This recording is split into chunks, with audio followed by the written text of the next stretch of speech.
شیر خدا رضی اللہ تعالیٰ عنہ فرمایا کرتے دو ہی تو بندے ہیں جو رب کے رستے میں کسی شے کی پرواہ نہیں کرتے.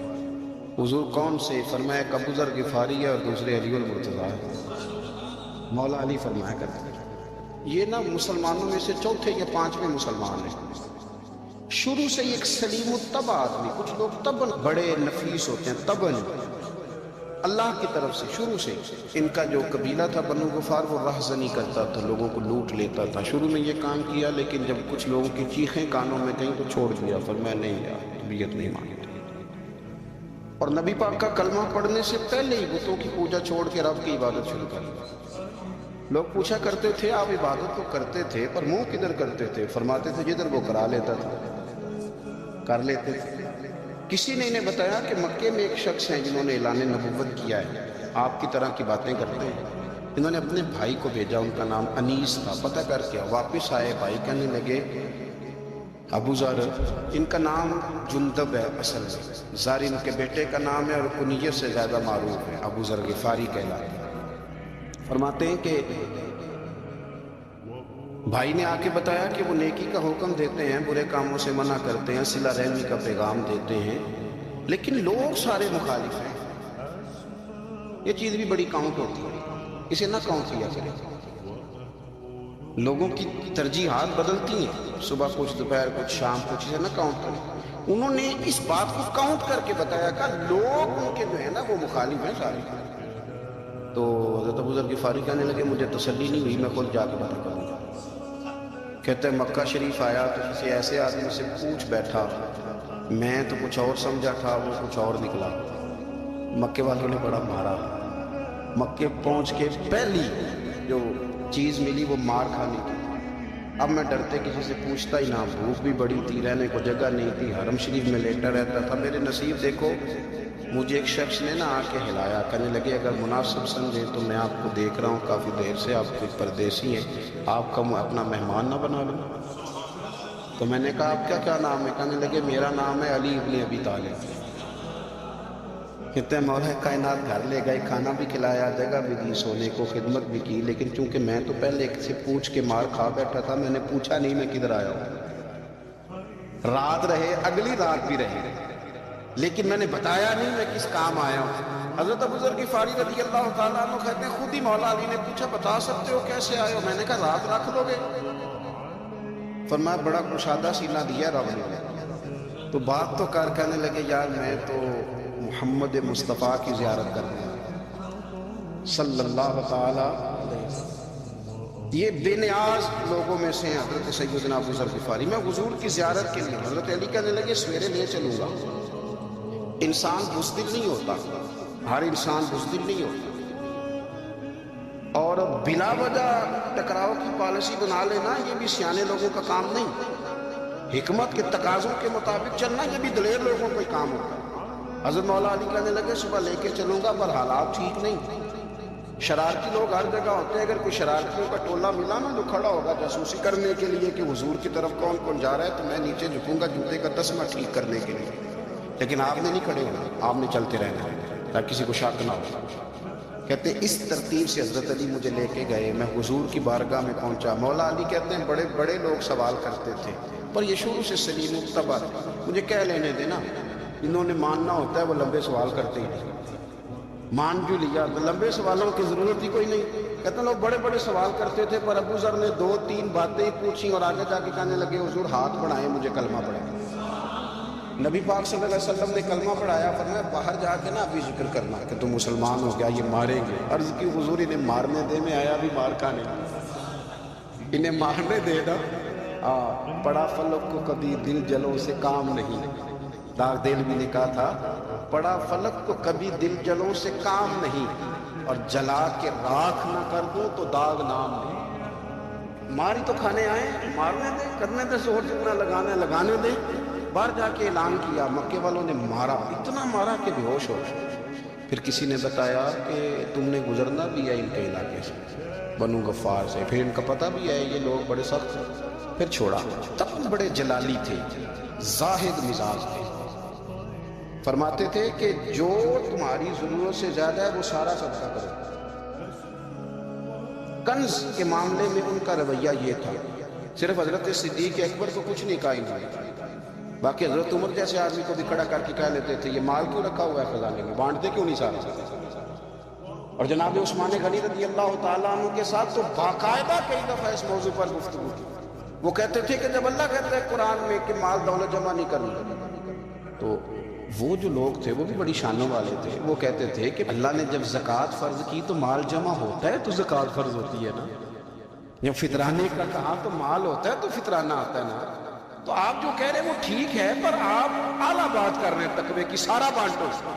تو حضرت ابو ذر غفاری کہتے تھے چلو ٹھیک ہے تمہاری بھی بات مان لیتا ہوں، پر یہ بتاؤ مدینے والے کا اپنا طریقہ کیا ہے؟ کہ بھائی حضور کا طریقہ تو وہی ہے جو آپ بتا رہے ہیں۔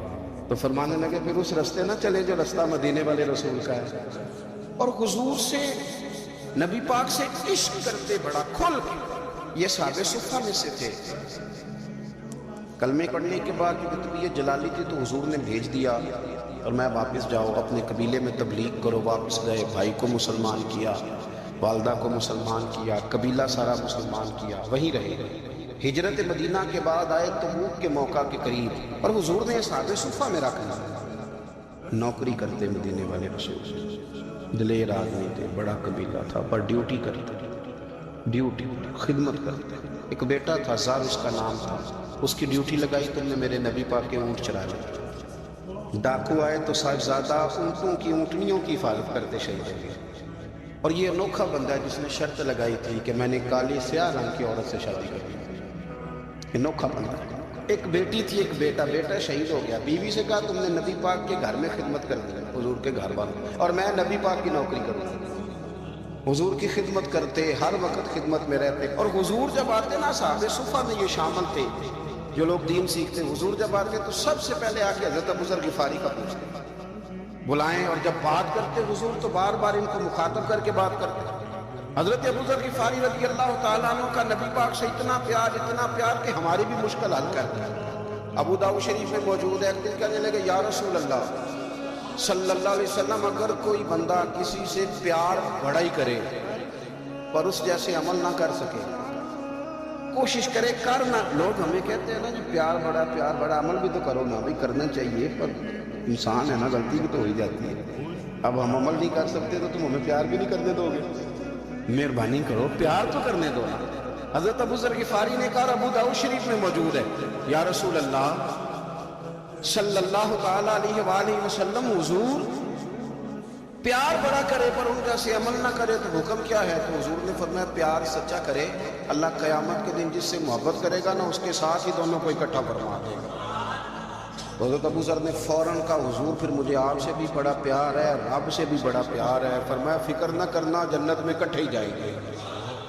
اتنی محبت رسول پاک کی ذات کے ساتھ حضور کی نوکری کرنا۔ ایک دن خدمت کرتے کرتے سو گئے، حضور مسجد میں آئے پتہ کرنے کہ ابو ذر آرام کر رہا ہے۔ یہ بھی مزہ ہوتا ہے، خیال رکھنا اپنے درویشوں، کیا کھایا کیا پیا کہاں سوئے۔ حضور رات کو آئے، یہ سوئے ہوئے، فرماتے ہیں حضور نے میرا انگوٹھا ہلایا، میں اٹھ کے بیٹھ گیا، حضور بھی میرے پاس بیٹھ گئے، اور میں ابو ذر بڑا پیار کرتے ہو؟ سونے آپ کو پتہ ہی ہے کہ یار تو بڑی نوکری کرتا ہے، ایک دن وہ بھی آئے گا جس دن تجھے میری مسجد اور میرے شہر سے جانا پڑے گا، پھر کیا کرو گے؟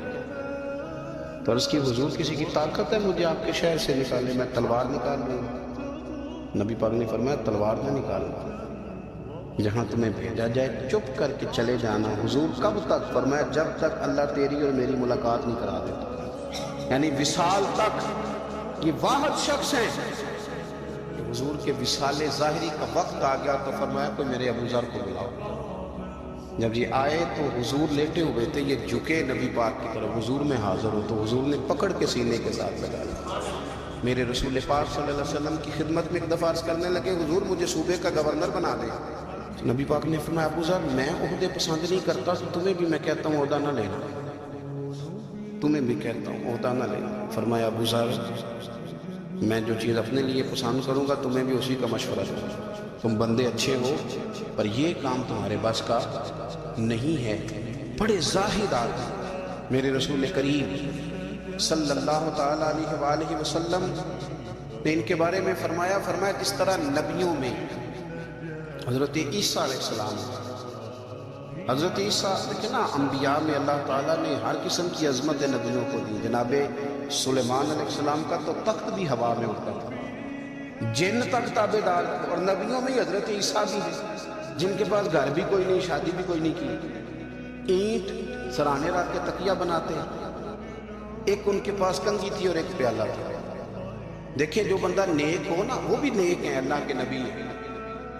آپ اپنا تقوی مسلط نہیں کریں گے، جو وہ کر رہے ہیں وہ بھی مخلص ہو کے کر رہے ہیں. حکومتیں جو چلانی ہیں تو وہ کس نے چلانی ہے؟ اگر نیک بندے نہیں آئیں گے تو غلط لوگ آئیں گے، قوموں پہ ظلم کریں گے. وہ بھی اپنی جگہ ٹھیک ہے، لیکن یہ جو کر رہے ہیں یہ بات بھی اپنی جگہ بالکل ٹھیک ہے. ہم پتہ کیا کرتے ہیں؟ ہم چیزوں کو مسلط کرتے ہیں، ایک دوسرے پر مسلط نہیں کریں چیزوں. آپ جو کر سکتے ہیں، جو رستہ آپ کو صحیح لگتا ہے اختیار کر لیں. یہی تو ہمارے دین کا حسن ہے کہ سارے رستے واضح کر کے ہمیں دکھاتا ہے. حضرت عیسیٰ علیہ السلام نے ایک دن دیکھا کہ ایک بندہ نا انگلیوں کے ساتھ اپنے بال سیدھے کر رہا ہے. تو آپ نے فرمایا یار کنگھی کے بغیر بھی کام چل سکتا ہے، کنگھی بھی خیرات کر. دیکھا ایک بندہ ہاتھ کا تکیہ بنا کے لیٹا ہے، تو فرمایا اینٹ بھی دے دو، کسی کے کام آ جائے گا. ایک دن دیکھا کہ ایک بندہ نا یوں چلو میں پانی پی رہا ہے، فرمایا پیالہ بھی رہنے دو، اس کے بغیر بھی کام چل ہی جاتا ہے. جناب عیسیٰ کا یہ زہد تھا. میرے نبی پاک علیہ السلام نے فرمایا جس نے جناب عیسیٰ کا زہد دیکھنا ہو وہ میرے ابو ذر غفاری کو دیکھے. ان کو دیکھے، یہ دنیا میں جناب عیسیٰ کے زہد کے مطابق چلتے پھرتے. ساری زندگی دولت کو، مال کو پسند نہیں کیا. جہاں رہتے تھے ایک گورنر صاحب نے 300 دینار تحفے میں بھیجے. تو ایک ہوتا ہے نا بندہ کہتا نہیں نہیں ضرورت نہیں. اور حضور سید عالم صلی اللہ علیہ وسلم نے حضرت عمر سے فرمایا تھا جو خود بخود آ جائے وہ قبول کر لو اللہ کی طرف سے. لیکن ان کا رنگ فقیری والا تھا اور تھوڑا انوکھا تھا. 300 دینار آئے تو فرمانے لگے اسے جا کے کہو تمہیں کوئی اور بندہ نہیں ملا دھوکہ دینے کے لیے؟ میرے گھر ہی مال بھیج دیا ہے. فرمانے لگے میرے پاس گدھا ہے سواری کرنے کے لیے، میرے پاس بکریاں ہیں دودھ پینے کے لیے، میرے پاس ایک چادر اضافی ہے سامان میں سے. میں تو ڈرتا ہوں کہ رب کہیں اس چادر کے بارے میں سوال نہ پوچھے، اور تم ہو کہ میرے پاس یہ لے کے آئے. حضرت عثمان غنی کے پاس جا کے کہا کرتے کتنا لوگوں کے پاس پیسہ آ گیا، ہر بندے کے گھر میں مال ہے، یہ کیا ہو رہا ہے؟ لوگوں سے کیا خرچ کریں غریبوں پہ؟ عثمان غنی فرمانے لگے تمہیں تو خوش ہونا چاہیے کہ میرے دور میں لوگ خوشحال ہو گئے. آپ فرمانے لگے نہیں، وہ والا رنگ زیادہ بہتر ہے جو مدینے والے نے اختیار فرمایا، کیونکہ کچا رنگ للاری والا چڑھدا تے لیندا رہندا عشق تیرے دا رنگ جدوں چڑھ جائے پھر نہیں رہے. آپ کی طبیعت کے اندر دولت سے بیزاری.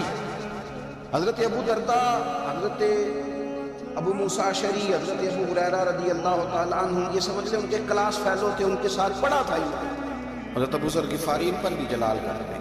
آپ یقین کریں کہ طبیعت نا ایسے کیف میں آ گئی ان کو پڑھ کے. ان کو پڑھا جب کچھ دنوں سے تو کچھ انوکھا، یہ انوکھی وجہ ہے، سارے زمانے سے نرالے ہیں. یہ بندے کون سی بستی کے یار اب رہنے والے ہیں؟ یہ کس طرح کے لوگ ہیں؟ کیا سوچ ہے؟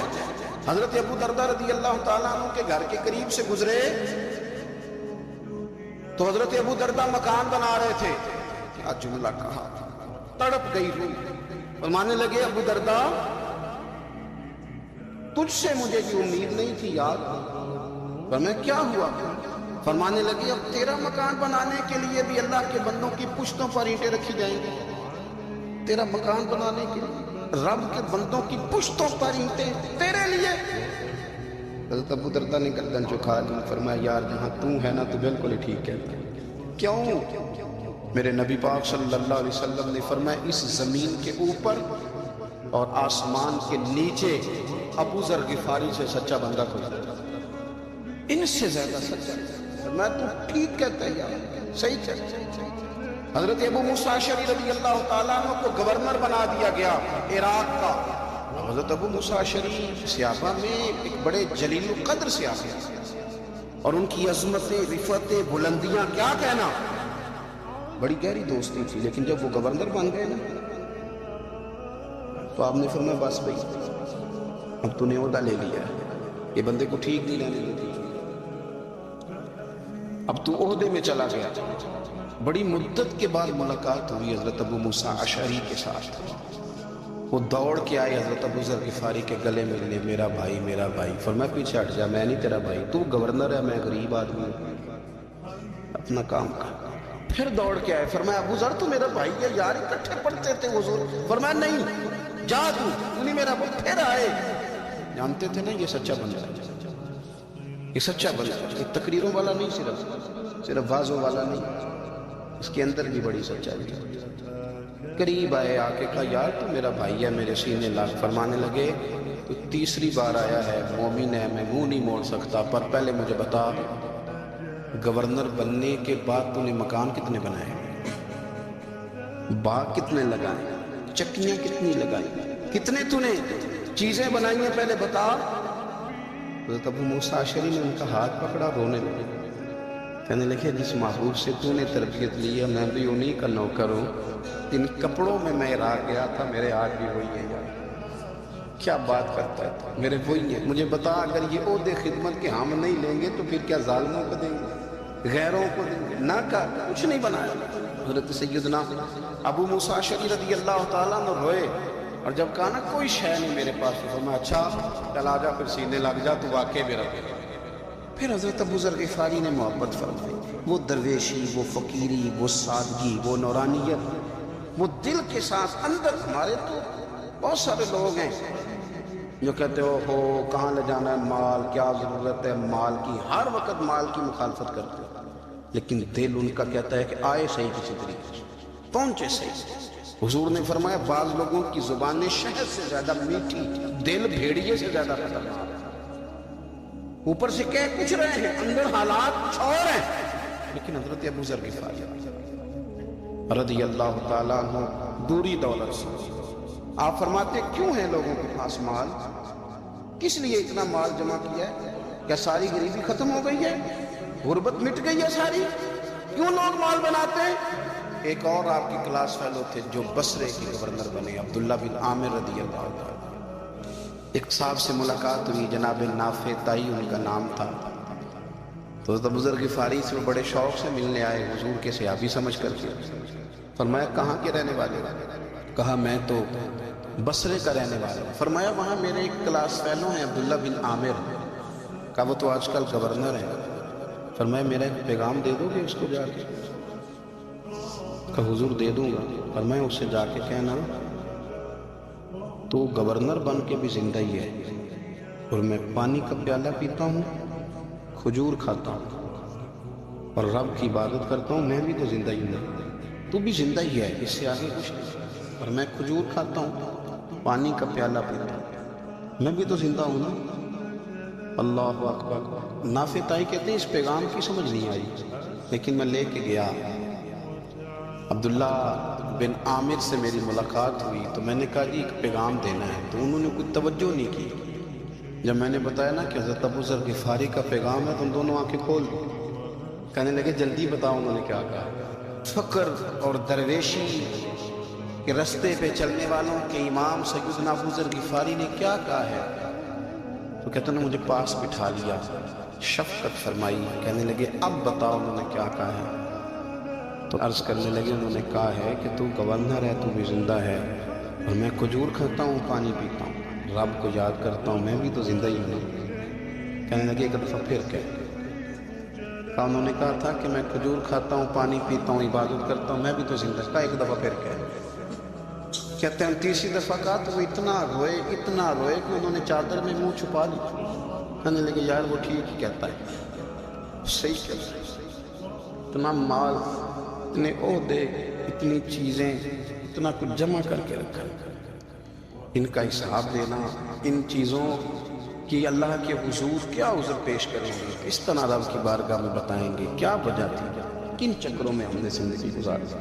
سیدنا ابو ذر غفاری رضی اللہ تعالیٰ عنہ نے اپنی حیات مبارکہ ساری کی ساری فرماتے تھے کہ ہم نہیں عمل کریں گے تو کون کرے گا، وہ خاص سادگی، وہ خاص۔ اور پتہ میرے نبی پاک نے کیا فرمایا؟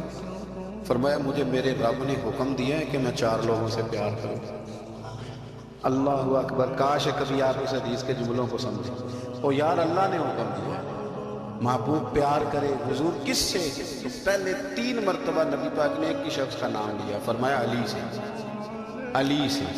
علی سے، پھر فرمایا ابو ذر غفاری سے، پھر فرمایا جناب مقدار سے، پھر فرمایا سلمان فارسی سے۔ رب نے مجھے کہا ان سے پیار کرو، حضرت ابو ذر غفاری۔ تبوک کے موقع پر نا اونٹ پہ بیٹھے تھے، پیچھے رہ گئے، اونٹ پر بیٹھے تھے تو پیچھے رہ گئے، اونٹ سست تھا، تھک گیا، چل نہیں رہا تھا۔ حضرت ابو ذر غفاری رضی اللہ تعالیٰ عنہ پہلے تو اسے لے گئے، یہ گاؤں میں کہ اونٹ بیمار ہو گیا، اس کا علاج کرایا، لیکن جب وہ ٹھیک نہ ہو سکا نا تو اونٹ وہیں چھوڑ دیا۔ حضور صلی اللہ علیہ وسلم کے پیچھے ضرور پہنچنا ہے میدان تبوک میں، تو جو سامان تھا وہ سارا پشت کر اور اکیلے ہی چل گئے، تنے تنہا اور پیدل۔ سامنے سے گرد اڑتی ہوئی نظر آئی تو لوگوں نے کہا حضور پتہ نہیں کون آیا ہے۔ فرمایا تمہیں نہیں پتہ، مجھے تو پتہ ہے نا، ابو ذر غفاری آیا، ابو ذر غفاری آیا۔ پھر حضور نے فرمایا یمشی واحدہ ویموت واحدہ ویبعث واحدہ، فرمایا یہ تنہا چلتے ہیں، یہ تنہا ہی دنیا سے جائیں گے، تنہا ہی اٹھائے گئے، تنہا چلتے ہیں، تنہا ہی دنیا سے جائیں گے، انتقال تنہا ہی اٹھائے جائیں گے۔ یہ بہت زیادہ سختی کرنے لگے صحابہ پہ، بہت زیادہ۔ تو حضرت عثمان غنی رضی اللہ تعالیٰ عنہ نے فرمایا کہ آپ اپنے مزاج کے لحاظ سے تو درست ہیں، اور جو چیز آپ طاری کرنا چاہتے ہیں جب شریعت گنجائش دیتی ہے تو آپ کیوں اتنی سختی فرماتے ہیں؟ تو فرمانے لگے ٹھیک ہے، پھر مجھے ربضہ جانے کی اجازت ہے۔ ربضہ ایک بستی تھی، جنگل تھا، وہاں کوئی آتا جاتا نہیں تھا، اسی کسے دے کچھ نہیں چلا گیا، نہ کوئی ہڈا دردی۔ حضور نے کہا تھا یمشی واحد، اکیلا چلے گا، ربضہ چلے گیا۔ حضرت سیدنا عثمان غنی نے کہا یہ کچھ بکریاں لے جاؤ، دودھ پی لیا کرنا۔ فرمایا عثمان مجھے مال کی تو ضرورت پہلے دن سے کوئی نہیں، مجھے تو رب رسول کی ضرورت ہے، ان کی کرم نوازیاں میرے ساتھ رہتی ہیں، تشریف لے جائے۔ وہاں تنہا کھجور کے خشک ٹکڑے کھاتے، عبادت کرتے، اللہ کو یاد کرتے۔ بڑے بڑے لوگوں نے آ کے کہا کہ ابو ذر آپ کی بڑی شان ہے، ہمارے ساتھ چلیں۔ فرمایا چھوڑو، کہاں منشور ہم اور کہاں ہنگامے محبت کے، ایک حجرے میں رہتے ہیں، خدا کو یاد کرتے ہیں، ضرورت کوئی نہیں، جہاں ہوں نا وہاں میں ٹھیک، حاجت نہیں۔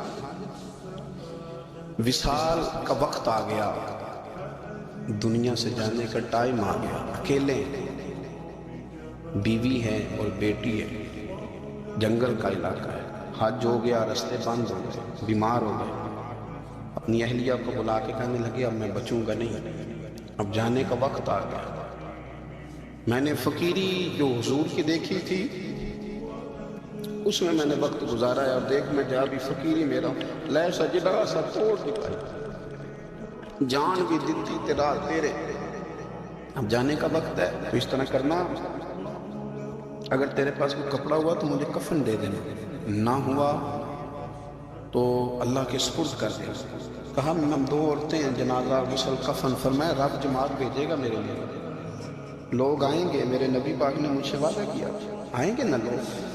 تو اہلیہ کہنے لگی ابو ذر آپ کو کیسے پتہ ہے کہ آپ اس صحرا میں انتقال کر دیں گے، اللہ شفا دینے والا ہے۔ فرمانے لگے ہم 3-4 لوگ بیٹھے تھے تو حضور نے فرمایا تھا تم میں سے ایک شخص صحرا میں اکیلا انتقال کر جائے گا، وہ میرے جتنے باقی ساتھی تھے وہ سارے انتقال کر گئے، اب میں اکیلا ہی بچا، مجھے پتہ ہے وہ میرے لیے، تو تم دیکھنا تمہیں کوئی نہ کوئی مل جائے گا غسل کفن کے لیے۔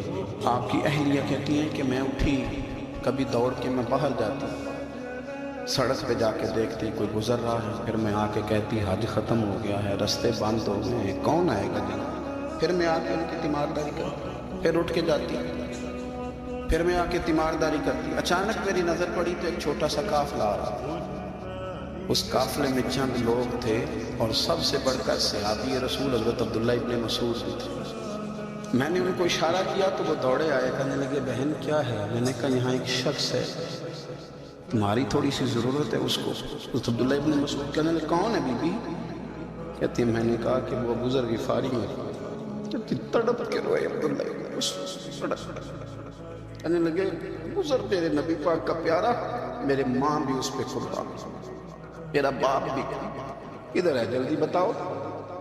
کہتی میں لے آئی، 4-5 لوگ تھے وہ تو سیدنا ابو ذر غفاری کہنے لگے عبداللہ میرا وصال ہو جائے گا لیکن یاد رکھنا میری بیوی کے پاس کفن کے لیے کپڑا موجود نہیں، کو لہو سجنا سا توڑ ہی بتائی، جان بھی دیتی تیرا تیرے کفن کے لیے کپڑا نہیں ہے، لیکن تم میں سے نا وہ بندہ کوئی کپڑا نہ دے جو کبھی کسی سرکاری عہدے پہ رہا، وہ بندہ میرے کفن کے لیے کپڑا نہ دے کسی سرکاری عہدے پہ رہا۔ ایک انصاری جوان کہنے لگا ابو ذر میں کبھی کسی عہدے پہ نہیں رہا، اگر آپ میری چادر قبول کر لیں کفن کے لیے میں ٹھیک ہے، میں نے نا حضور کے طریقے پر زندگی گزاری ہے، چپ کر کے میرا جنازہ پڑھ دینا اور مجھے کہیں اور نہ لے کے جاؤ، اسی کسی دے کچھ نہیں لگ گئے نہ کوئی ساڈا دردی یہی کسی صحرا میں جنگل میں یہیں قبر کھود کے مجھے دفن کر دینا، مجھے جانے نہیں ہے کسی جگہ۔ حضرت عبداللہ ابن مسعود رضی اللہ تعالیٰ نے جنازہ پڑھایا اور اس درویش کو جو 5ویں یا 4تھے مسلمان ہیں ان کو وہاں دفن کیا۔ جب خبر پہنچی نا مدینے تو سب سے زیادہ آنسو مولا علی نے بہایا، سب سے زیادہ۔ حضرت علی لوگوں نے کہا اتنا کیوں روتے ہو؟ فرمایا 2 ہی تو بندے تھے جو اللہ کے راستے میں کسی کی پرواہ نہیں کرتے تھے، اب ایک ہی رہ گیا ہے۔ کہا حضور کیا مطلب؟ فرمایا 2 ہی تھے، ایک ابو ذر اور ایک علی، اب اکیلا علی تو رہ گیا، وہ چھوڑ کے چلے گئے۔ حضرت سیدنا ابو ذر غفاری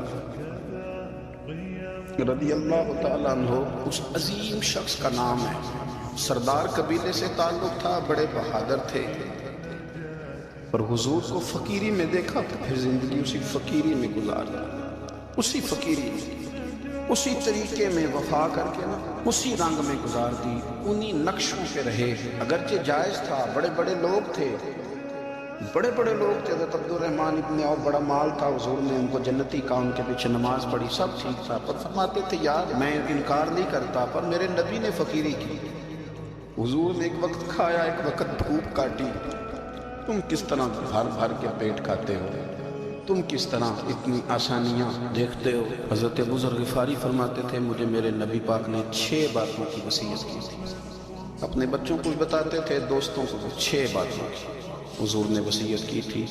سب سے پہلے حضور نے فرمایا تھا ابو ذر مسکینوں سے محبت کرتے رہے۔ دوسرا نبی پاک صلی اللہ علیہ وسلم نے فرمایا تھا جب بھی دیکھنا نیچے والوں کو دیکھنا، اوپر والوں کو نہ دیکھنا، مالداروں جاگیرداروں پہ توجہ نہ کرنا، ذہن خراب ہو، نیچے دیکھنا، غریبوں کی طرف توجہ رکھنا۔ تیسرے نمبر پر نبی پاک صلی اللہ علیہ وسلم نے فرمایا تھا ہر حال میں حق بات کہنا اگرچہ وہ کڑوی ہو۔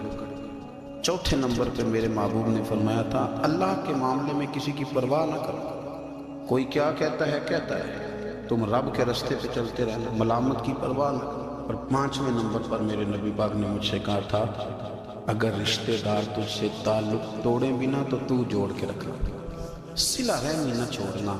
اور 6 نمبر پر حضور نے فرمایا تھا اللہ کے عرش کے خزانوں میں سے خزانہ ہے لا حول ولا قوت الا باللہ العلی العظیم۔ حضور نے فرمایا اسے پڑھتے رہنا، اسے کبھی نہ چھوڑنا۔ اے اللہ ان نیک اور پاک لوگوں کا صدقہ ہمارے دلوں کو تقویٰ عطا فرما۔ اپنی زندگی میں اللہ کی مدد کی طرف بڑھے، مالک کی مدد کا حصول اختیار کرنے کی کوشش کریں، اللہ کے ساتھ اپنے آپ کو جوڑیں۔ اگر اللہ کی مدد نصیب ہو، یہ جو ہم جتنا ڈرتے رہتے ہیں، سہمے رہتے ہیں، پریشان رہتے ہیں کوئی کیا کر دے گا، ہمارے ہاں نا ہر شعبے میں معاذ اللہ ایک مافیا ہے، الا ماشاء اللہ، اور مافیا کہتا ہے میرے ساتھ ملو گے تو میں چلنے دوں گا ورنہ میں نہیں چلنے دوں گا، مارکیٹ میں آ ہی نہیں سکتا فلانا بندہ کیونکہ یہاں ہمارا قبضہ ہے۔ تو میرے بھائی پھر بہت سارے لوگ جن کی نیتیں اور ارادے بڑے اچھے ہوتے ہیں شروع میں، وہ بھی اس مافیا کا شکار ہو جاتے ہیں اور ان کے رنگ میں رنگ جاتے ہیں۔ یاد رکھنا کسی شخص کی بلیک میلنگ کا کبھی شکار نہ ہونا، کبھی کسی کی میٹھی اور مسجع مکفہ باتوں کا شکار نہ ہونا۔ کوئی کیا کر سکتا ہے اگر اللہ مددگار ہو؟ جس کو رب کریم اٹھانا چاہے اسے کوئی گرا سکتا ہے؟ ہم یہ ڈرے ڈرے سہمے پریشان فیصلہ کرنے کی طاقت نہیں، مجھے چلنا چاہیے کہ نہیں، اٹھنا چاہیے کہ نہیں، کرنا چاہیے، اٹھ باندھ کمر کیوں ڈرتا ہے؟ پھر دیکھ خدا کیا کرتا ہے۔ حضرت عبداللہ ابن عباس فرماتے ہیں میرے نبی پاک علیہ السلام نے میری تربیت فرمائی، حضور نے میری تربیت فرمائی، اور محبوب پاک علیہ السلام نے فرمایا عبداللہ یاد رکھنا، یہ نوجوان دوست میری بات لکھ لیں، پریشان لوگ میری بات لکھ لیں، جن کے پاس قوت فیصلہ نہیں وہ اس بات کو لکھ لیں۔ حضرت عبداللہ ابن عباس فرماتے ہیں میرے نبی پاک علیہ السلام نے مجھ سے فرمایا تھا، عبداللہ سن، اگر ساری دنیا مل کے تیرا کوئی نفع کرنا چاہے کر نہیں سکتی جب تک میرے رب کی رضا نہ ہو، اور فرمایا ساری دنیا مل کے تیرا کچھ بگاڑنا چاہے تو عبداللہ بگاڑ نہیں سکتی جب تک رب کریم کی حکمت کا تقاضا نہ ہو۔ لوگوں سے ڈرنا، لوگوں کی طرف دیکھنا، ماحول دیکھ کے اپنے راہ کا تعین کرنا، ہر بندے کے خیالات کے مطابق ڈھلنے کی کوشش کرنا، فلانا نہ ناراض ہو جائے، فلانا نہ ناراض ہو جائے، وہ جس نے ہونا ہو جائے، بس رب اور رسول ناراض ہو۔ اپنی زندگی میں اپنے مالک کو مولا جان کے، وَلِلَّهُ مَوْلَاكُمْ، اللہ تمہارا مولا ہے، وَهُوَ خَيْرُ النَّاصِرِينَ، وہ بہترین مددگار ہے۔ توجہ جب بھی کرے رب کی جانب، اپنے دل کا قبلہ درست رکھیں، سوچوں کے زاویے سیدھے رکھیں۔ میرے بھائی، مالک جب بندوبست کر دے، جب مالک بندوبست کر دے، پھر ایسا بندوبست کرتا ہے کہ لوگوں کے پاس نا چارہ نہیں رہتا۔ حضرت مریم رضی اللہ تعالی عنہا پاک باز تھی، مسجد میں رہی تھی، پر مالک کی حکمت کے تقاضے بڑے عجیب ہیں نا۔ پھر جناب مریم کو اللہ تعالیٰ نے بغیر شوہر کی اولاد عطا کر دی۔ یہ بات ہی ایسی تھی، وہ کسی نے کہا تھا کہ مخلوق تو فنکار ہے اس درجہ کے پل بھر میں سنگے در کعبہ سے بھی اصنام تراشے، تم کون ہو کیا چیز ہے داغ کبابی، لوگوں نے تو مریم پہ بھی الزام تراشے۔ تو لوگوں نے کہا کدھر سے لے آئی بچہ، تیرا باپ تو ایسا نہیں تھا، کہاں سے لے آئی؟ اللہ کرے میں آپ کو سمجھا سکوں، ذرا اپنے آپ کو وہاں کھڑا کریں کہ ایک پاک باز عورت، پاک باپ کی بیٹی، طیب ماں کی بیٹی، اور اللہ کے گھر میں پرورش پانے والی خاتون، ایک وہ وقت اور ایک یہ وقت کہ اس عورت کو کٹہرے میں کھڑا کر کے پوچھا جا رہا ہے کہ معاذ اللہ تیری گود میں بچہ جائز نہیں ہے، کہاں سے لائی ہے؟ اب خود سے صفائیاں بندہ کتنی کو دے، کتنی کو وضاحتیں کرے۔ اور میں نے تو اپنی زندگی میں دیکھا ہے زیادہ وضاحت دینے والے کو بھی لوگ جھوٹا سمجھنے لگ جاتے ہیں، زیادہ وضاحت دینے پر بھی لوگ کمزوری کا اظہار سمجھتے ہیں کہ کمزور پڑ گیا۔ آپ صلح کی کوشش کرتے ہیں، سامنے والا بزدل سمجھ لیتا ہے، زیادہ وضاحتیں بھی کمزور کر دیتی ہیں۔ اب حضرت مریم کو کٹہرے میں کھڑا کر کے کہا بچہ کس کا ہے؟ تو پھر خدا بندوبست جب کرے، اللہ جب مددگار ہو، تو پھر حضرت مریم کی گواہی درختوں سے نہیں دلوائی، اس نے پتوں سے نہیں دلوائی، پھر فرشتے نہیں بھیجے۔ حضرت مریم کہنے لگی مجھ سے نہ پوچھو، وہ جو پنگوڑے میں ہے اسی سے پوچھ لو، ان سے پوچھو نا وہ کون ہے، پوچھ لو ان سے، کر لو سوال۔ انہوں نے کہا پنگوڑے میں چند دنوں کا بچہ، یہ جواب دے گا؟ مددگار تھا رب، ان کی برات کا اعلان کرنا تھا مالک نے، اور جب مالک اعلان کر دے، جب مالک تیری صفائی دینا چاہے، جب مالک تجھے دنیا کے سامنے نکھارنا چاہے، تو پنگوڑے میں لیٹے حضرت عیسیٰ بول کے کہنے لگے انی عبداللہ آتانی الکتاب، فرمایا میں اللہ کا بندہ ہوں، رب نے مجھے کتاب عطا کر کے نبی بنا کے دنیا میں بھیجا ہے، میں اللہ کا بندہ ہوں، کتاب لے کے آیا ہوں، نبی بن کے آیا ہوں۔ پھر بچہ بول پڑا، اور یہ ایک دفعہ نہیں بات ہوئی، یہ بنی اسرائیل میں ایک جریج نام کے شخص بھی تھے جو نماز پڑھ رہے تھے، بعض نے لکھا ہے نفل نماز تھی، اماں نے پکارا تو آئے نہیں، تو ماں کے منہ سے نکل گیا تو اتنی دیر تک مرے گا نہیں جب تک کسی بے حیا عورت کا منہ نہ دیکھ لے۔ تو وہ عبادت گزار تھے، لیکن لوگوں نے ان کی عبادت، ریاضت، پرہیزگاری کو نہیں دیکھا، بس ایک عورت کو بھیج کے الزام لگوا دیا۔ وہ عورت آیا جایا کرتی تھی، اب آ جاتی ہیں عورتیں، مسئلہ پوچھنے کی نیت سے بھی آ جاتی ہیں، ماحول میں کچھ جگہ ایسی بھی ہیں جہاں عورتیں دم کرانے کے بہانے آ جاتی ہیں۔ وہ خاتون آتی جاتی تھی اس خانقاہ پہ، آستانے پہ، یہ بخاری میں موجود ہے، اور اس نے کہا میری گود میں جو بچہ ہے یہ انہی کا ہے۔ مجھے بتائیں کیسے بندہ وضاحت،